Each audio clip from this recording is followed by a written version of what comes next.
ഇന്ന് നമുക്ക് കാണുന്ന സ്ത്രീകൾ അവരവരുടെ തട്ടം ധരിക്കാത്ത സ്ത്രീകളെ സംബന്ധിച്ച് പറയും വേണ്ട, അവർ ഒരുപാട് ഇവിടെ കെട്ടിവെക്കും, മേലേക്കാക്കി കെട്ടിവെക്കും, ബാക്കിലാക്കി കെട്ടിവെക്കും, മുടികൾ ചേർത്ത് ഒരുപാട് കൃത്രിമ ഇമിറ്റേഷൻ മുടികൾ കൊണ്ട് അവർ അലങ്കരിക്കും, റിബണുകൾ കൊണ്ട്. അതേപോലെ തന്നെ പ്രത്യേക തരം ചില വസ്തുക്കൾ ഇന്ന് മാർക്കറ്റിൽ കിട്ടും, തല വലുതാന്ന് തോന്നിപ്പിക്കുന്ന, ഒരുപാട് മുടിയുണ്ട് എന്ന് തോന്നിപ്പിക്കുന്ന ഒട്ടേറെ സൗന്ദര്യ സംവർദ്ധക വസ്തുക്കൾ എന്ന പേരിൽ നിന്ന് ഫാൻസി ഷോപ്പുകളിലൊക്കെ ഇന്ന് സ്ത്രീകൾക്ക് ലഭ്യമാണ്. നമ്മൾ വിശദീകരിക്കേണ്ടതില്ല, അവർക്കിതൊക്കെ പറയുമ്പോൾ നല്ല മനസ്സിലാവുണ്ടാവും.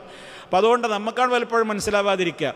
അപ്പം അതുകൊണ്ട് തന്നെ അങ്ങനെ തല ഒരു രണ്ടരട്ടിന്ന് തോന്നിപ്പിക്കും. ഇനി തട്ടങ്ങോട്ട് ഇട്ടാലോ, തട്ടിട്ട് കഴിഞ്ഞാലും അതങ്ങോട്ട് തല ഇവിടെ നിന്നല്ല എത്ര ഉണ്ട് എന്നാണ് തോന്നിപ്പിക്കുന്ന നിലയ്ക്ക് ഇവിടേക്കാണ് കെട്ടി അതിന്മേലേക്കാണ് ഫിറ്റ് ചെയ്ത് അങ്ങനെ ഒട്ടകത്തിൻ്റെ പൂഞ്ഞ ആ നിലക്ക് ആക്കി തീർത്തിട്ടുണ്ടാകും തല എന്ന്. ഉള്ള തലമുടിയല്ല, അതിലപ്പുറം വേറെ എന്തൊക്കെയോ വെച്ച് കെട്ടിയിട്ട്.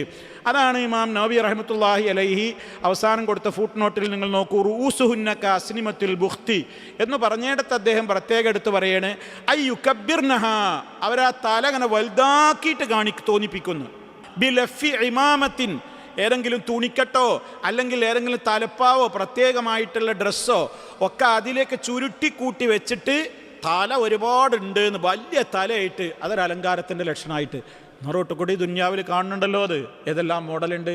പർദ്ദ ധരിക്കുന്നവർക്ക് തന്നെയും അതുണ്ട്. അവരാ പ്രത്യേകം മഫ്തനിട്ട് കഴിഞ്ഞാൽ തറങ്ങട്ടുണ്ടാകും ബാക്കിൽക്ക് തലപടത്തറയും എവിടെ അവസാനിച്ചിട്ടുണ്ടാകും, പക്ഷെ എത്രയും കൂടി പിന്നെ ഉണ്ടാകും. ഇത് ശാപഹേതുവായ നിലക്കുള്ള ഹെയർ സ്റ്റൈലാണ്.